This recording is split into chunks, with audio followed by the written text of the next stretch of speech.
Oh, there we are. Just hold it like that. It should be okay. It's recording now, isn't it? No problem. Right. Yeah. Okay. Are we ready? Yeah. Yes. Sorry about this. It's a crash.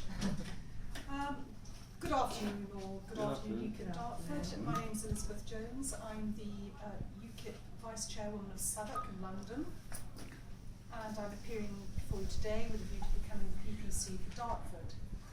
Now, I live in Clapham, which is the London Borough of Lambeth, which is a staunch Red Labour area. I do have some considerable connection to Dartford. I lived in Marset Road for some time. I used to work in Tunbridge, I used to work for T.G. Baines in Bexley Heath for about 7 to 8 years in the Bexley Heath branch. And I would attend Dartford County Court almost on a daily basis, appearing before District Judge Glover. So I know Bexley Heath very well, and I know Dartford quite reasonably well in the shopping centre, the sort of central areas, the public transport, because I always used to take the train and the bus up to central London and back. I very much enjoy the theatre and the arts, and that's where they're based, so I used to partake of the night bus service. And I understand from memory that the night bus service from Dartford to London has now ended, is that right?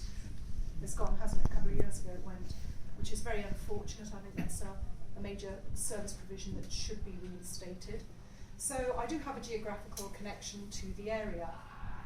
This area is very interesting. It's currently Conservative. It was Gareth Johnston who won in 2010. He had a 48% majority. It was 22,000 votes, I believe, that he secured. Our person gained about 3.7 in 2010. UKIP was on 3%, so we only gained 0.7% in those gap between those general elections. However, things have certainly come to pass for last year, because in two by-elections we went from 20% to 22%. Ivan Birch, you managed to secure 22% for us. Was it in the Newtown by-election? So clearly there's been a major swing toward UKIP in this area, which we need to take considerable advantage of.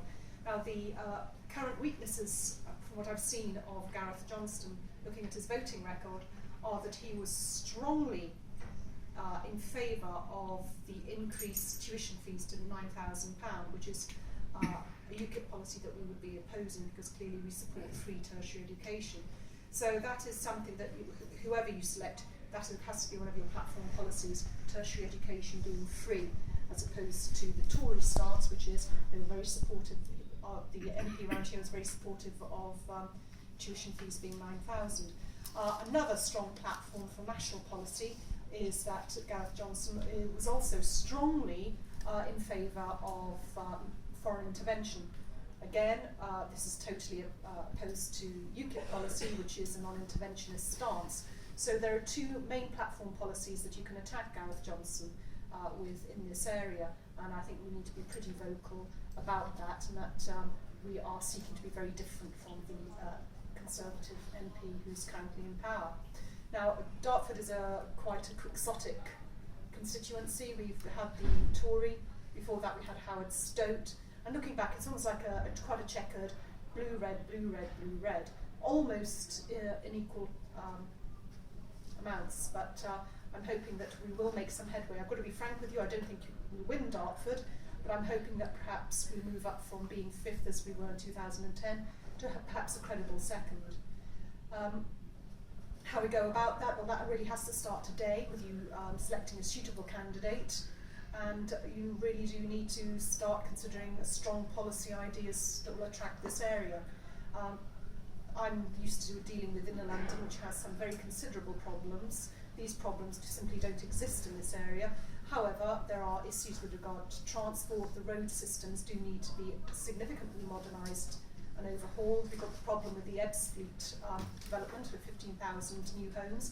There'll be a very, very significant strain on local transport. Again, there will have to be a significant input into the infrastructure for transport, particularly with roads. Roads are very, very important. No matter what the current trend is toward pushing people into public transport, the majority of people, particularly around here, will be going to work by road, and we want to facilitate that and ensure that the local economy is strong and that people can get to work easily, and that's the best way forward is to ensure that we've got new roads and that the surfacing of those roads is adequately maintained. So that is a very critical policy again that I would urge you to pursue. So I joined UKIP in 2010. What encouraged me was the Westminster City Council parking debacle, whereby the Conservatives in that area were seeking to impose an almost ban on parking in certain areas of Zone 1, which was anti-small business, anti-freedom of movement, and I would say ideological bullying.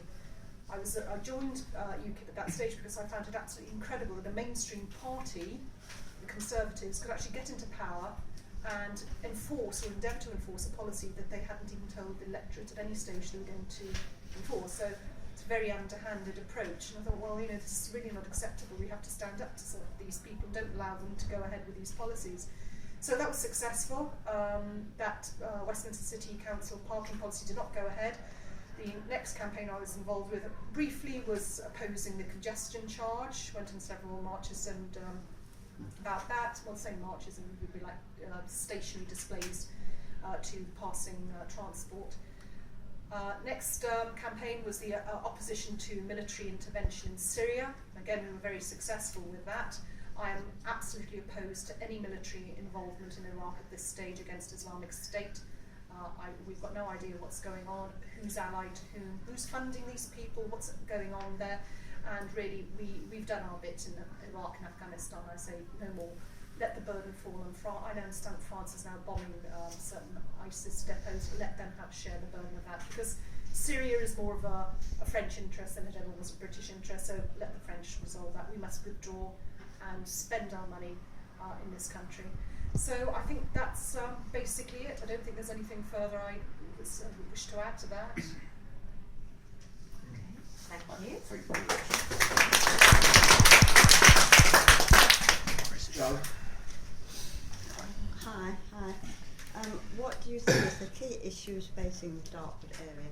And what number of market did you live in? Oh, sure. 6. 6. Oh, right, okay. I'm right down the bottom. Oh, right, okay, no, 6 Marset. Well, as I said earlier, the key issues with Dartford will be transport, upgrading roads, particularly with Ebbsfleet and the huge strain on transport that will result in. Also, we've got the situation with jobs. I understand with the Orchard Shopping Centre, Waitrose, Evans, Burton's have all gone. So that's 3 major concessions have gone from the Orchard Shopping Centre. I appreciate that there's an ebb and flow with the retail industry anyway, but I hope that someone suitable steps up those vacancies, because there's a large number of jobs gone. There needs to be something, I don't know, I understand you've already had a jobs fair in Bluewater quite recently. We've got to think of some strategy to encourage inward investment into this area. I note that there has been a filtering out from Old Street Roundabout in London of the high-tech industry. So first of all, the first attractant was Old Street, and now they're going out and out and out and moving into Croydon, which can offer much cheaper business rates. I don't know if it's possible that we can offer even lower business rates and get the high-tech industries coming to Dartford. Sonia? Oh. Hello. What plans do you have to change the apparent situation with the local authority in Dartford, as it appears that the incumbent member has little or no influence on the regime down there? What do you say the problems with the local regime? Well, as you know, Gareth Johnson is a Tory. It's Yes. a Tory council. They don't get on, full stop. Gareth Johnson has done nothing, as far as we know, to help the people of Dartford. He's, at Parliament, and that's it. Now, before that, Howard Stoke had a terrible time with the Tory council, and even before it was a Tory council. But when the Tories took over and Howard Stoke got sort of the tail end of it, I mean, he was in he was ostracised. He was told he's got to rent offices. Okay, but what? You've got to get through to Yeah, the but what is the it? Tories. What is it that you feel the local Tories blocking you on? They What are blocking policies? everybody. You know, if you ring in on a daily basis because there's litter, there's that, and you make complaints, they don't hear. They say, oh, you know, they're very surprised when you ring up, and you know, you find out later on that 12 people have rung up. But have you made a formal complaint to the Of course, MD? I've Nothing's done all happened. that. But I mean, apart from that, I know, having stood for the Liberals here some years ago, what anyone, any of the applicants will be up against, you know, against this Tory regime down in Dartford, and it is a closed shop, and to get through that, you know, I wish that person the best of luck. Well, it may well be that if they do get a UKIP MP, there will be such a shock to their system that they're aware that they're losing power, that they will suddenly up their game and improve the customer service, because they will be aware that in the next round of local elections they will be out.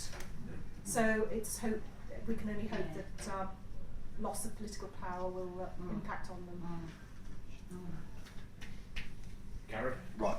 Elizabeth, if you was elected as an MP and a vote came before you, would you vote for an English Parliament?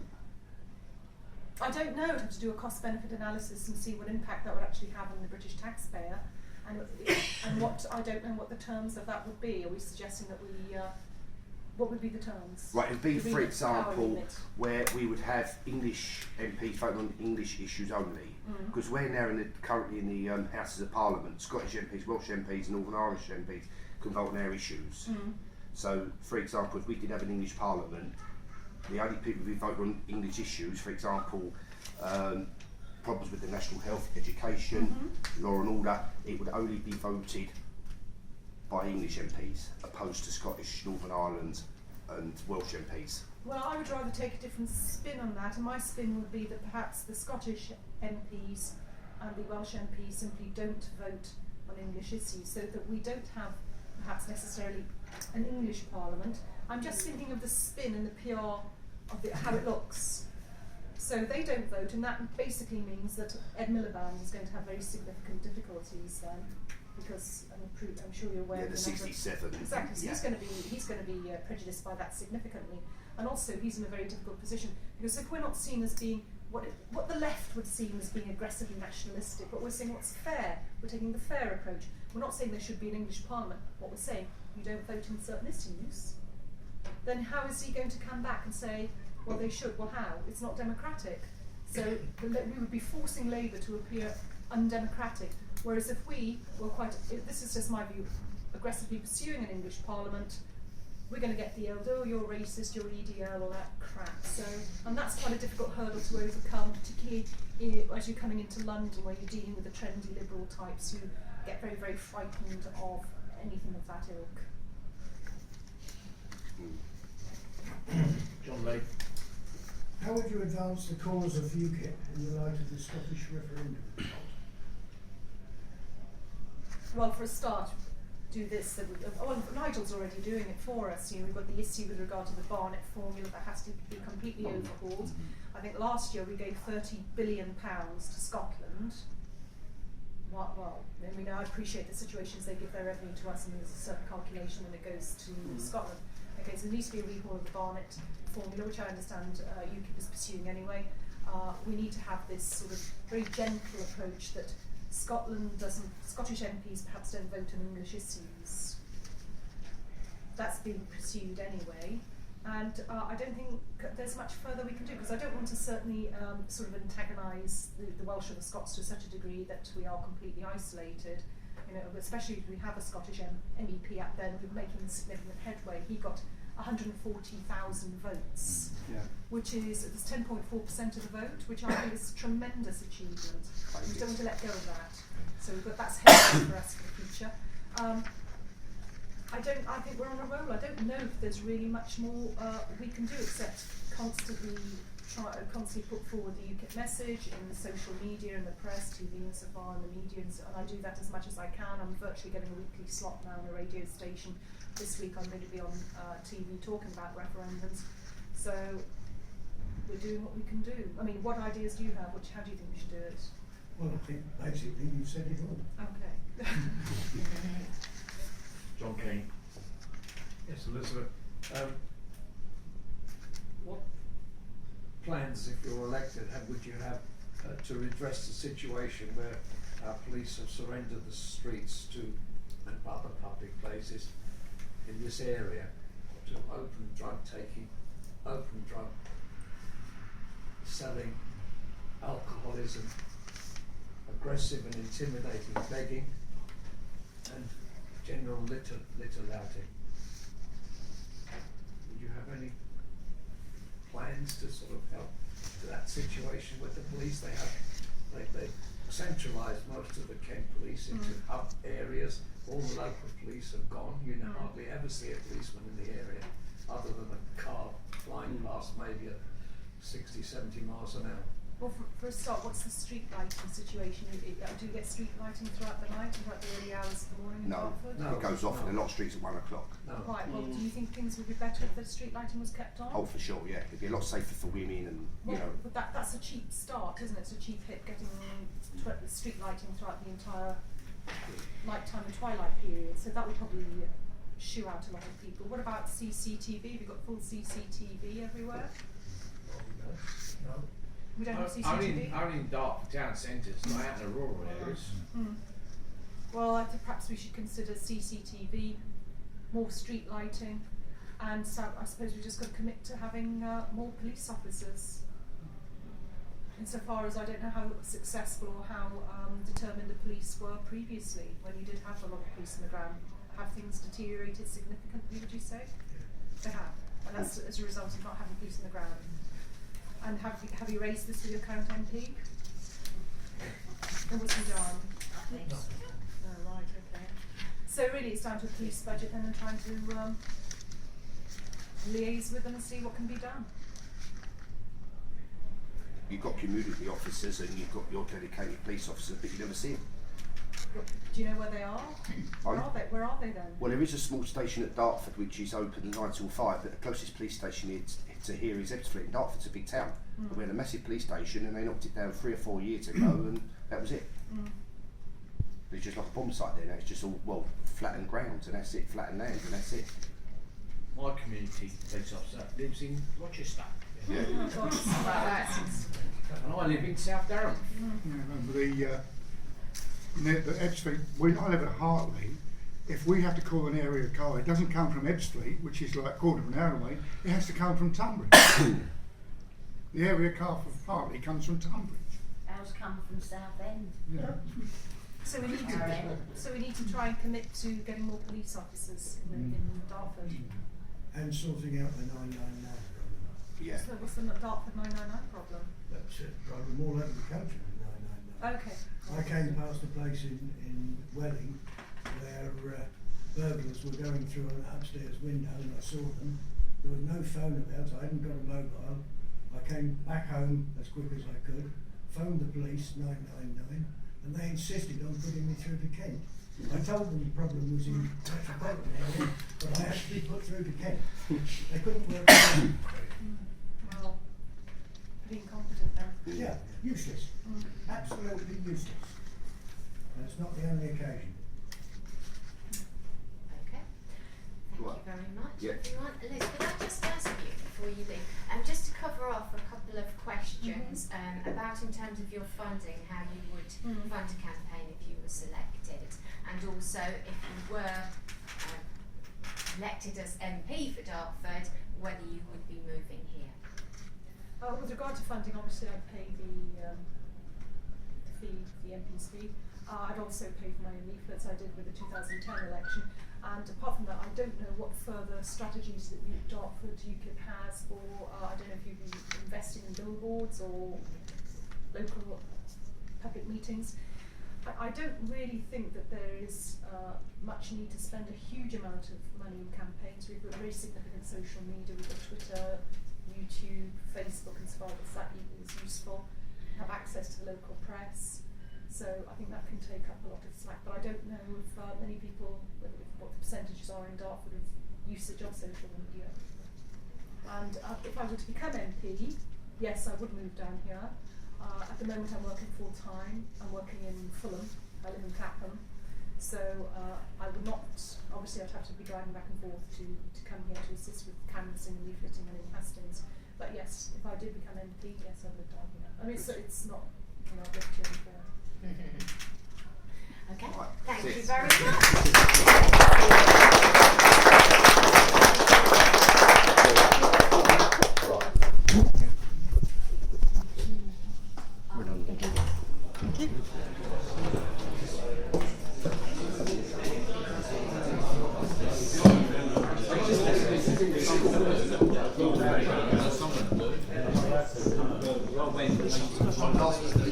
Last but not least,